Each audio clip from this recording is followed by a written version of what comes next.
स्वागत है आपका। आप देख रहे हैं इंडिया डेली। मैं हूं आपके साथ विवेक शांडिल्य। इजराइल ईरान के बीच तनाव से पूरी दुनिया में दहशत है। सबको आशंका है कि इसी फ्रंट से तीसरे विश्व युद्ध की शुरुआत हो सकती है। इसी को लेकर G7 देशों की इमरजेंसी बैठक बुला ली गई है। तो क्या दुनिया विश्व युद्ध के मुहाने पर खड़ी हो गई है? नमस्कार, मैं हूं आपके साथ विवेक शांडिल्य। बाइडेन ने इजराइल को ईरानी न्यूक्लियर साइट्स पर हमला न करने की वार्निंग दी है। तो यह भी कहा है कि इजराइल को ईरान को जवाब देने का पूरा अधिकार है। वहीं दूसरी तरफ ईरानी राष्ट्रपति मसूद पशकियान कतर के दौरे पर पहुंच गए हैं और आगे की रणनीति पर चर्चा की जा रही है। तो क्या ईरान खाड़ी देशों को अपने पक्ष में करके एक बड़ा युद्ध लड़ना चाहता है? दूसरी तरफ इजराइल इस समय 5 फ्रंट पर अकेले जंग लड़ रहा है, जिसमें लेबनान में हिजबुल्लाह, गाजा में हमास, यमन में हूती और ईरान और सीरिया के साथ भी जंग में है। ईरान से बदला लेने की इजराइल ने कसम खा ली है, जिसके बाद ईरानी राष्ट्रपति ने भी धमकी दी है कि अगर इजराइल ने पलटवार किया तो फिर से उसे अंजाम भुगतना होगा। मतलब साफ है कि जंग थमेगी नहीं और ना ही कम होगी। जंग की ज्वाला भड़कती जाएगी और जंग की इस ज्वाला में कौन कौन लपेटे में आएगा, अब सबको इसी बात की टेंशन हो रही है। और इसलिए पूरी दुनिया इस बात से डरी हुई है कि यह चिंगारी विश्व युद्ध की आग को ना भड़का दे। आज इसी आशंका पर करेंगे बड़ी डिबेट, लेकिन उससे पहले सवाल आपके सामने रखते हैं। सवाल यह कि क्या इजराइल के निशाने पर है ईरान के परमाणु हथियार, जिसको अभी तक ईरान ने माना नहीं है कि उसके पास कोई परमाणु हथियार भी है, लेकिन अमेरिका समेत पूरी दुनिया यह जानती है कि ईरान के पास परमाणु वेपन्स हैं। दूसरा सवाल, क्या ईरान इजराइल जंग का मास्टरमाइंड अमेरिका है?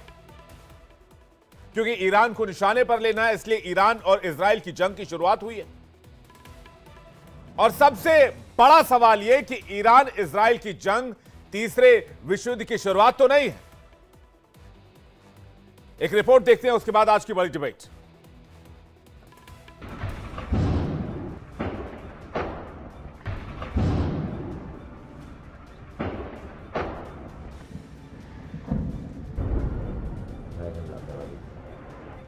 इजराइल और ईरान के बीच तनाव बढ़ने से न सिर्फ मिडिल ईस्ट में टेंशन है, बल्कि दुनिया भर में दहशत है।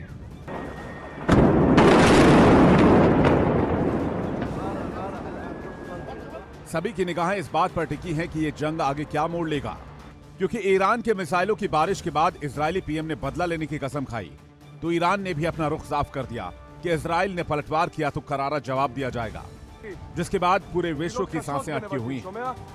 Wow, wow, wow, wow, wow!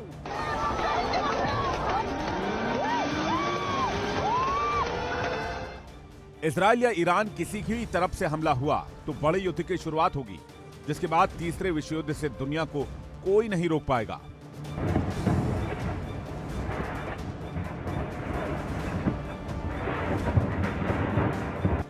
इसी आशंका को देखते हुए G7 देशों की इमरजेंसी बैठक बुलाई गई है, जिसमें अमेरिकी राष्ट्रपति जो बाइडेन ने साफ कर दिया कि अमेरिका किसी भी सूरत में इजराइल के साथ खड़ा है। साथ ही इजराइल को ईरानी न्यूक्लियर साइट्स पर हमला न करने की चेतावनी भी जारी की गई है। बाइडेन ने कहा कि G7 देश इस बात से सहमत हैं कि इजराइल को जवाब देने का अधिकार है। उन्होंने ईरान पर और ज्यादा प्रतिबंध लगाने की बात कही है और कहा कि जल्द ही नेतन्याहू से भी बातचीत करेंगे।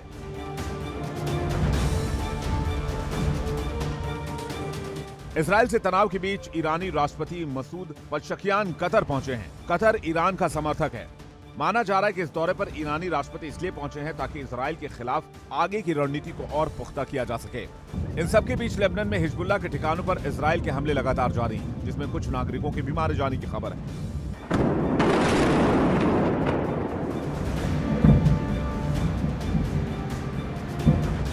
इजरायली हमले में एक अमेरिकी नागरिक की भी मौत हुई है। इजराइल ने हिजबुल्लाह चीफ हसन नसरल्लाह के दामाद हसन जाफर अल कासिर को भी सीरिया में एयर स्ट्राइक में मार दिया है। सीरिया की राजधानी दमिश्क में हवाई हमले में उसकी मौत का दावा किया जा रहा है। यानी इजराइल इस समय सीरिया, लेबनान के साथ साथ गाजा में हमास, यमन में हूती विद्रोहियों से मुकाबला तो कर ही रहा है, ईरान में भी एक नया फ्रंट खुल चुका है। मिडिल ईस्ट में ईरान की भूमिका अहम है। जिसके समर्थन में दुनिया भर के कई देश हैं जो यूरोपीय देशों को अपना दुश्मन मानते हैं, वो ईरान के साथ मजबूती से खड़े नजर आ रहे हैं। ऐसे में ईरान के साथ इजराइल की जंग बढ़ी तो विध्वंसक युद्ध की शुरुआत हो सकती है। Bureau report, India daily.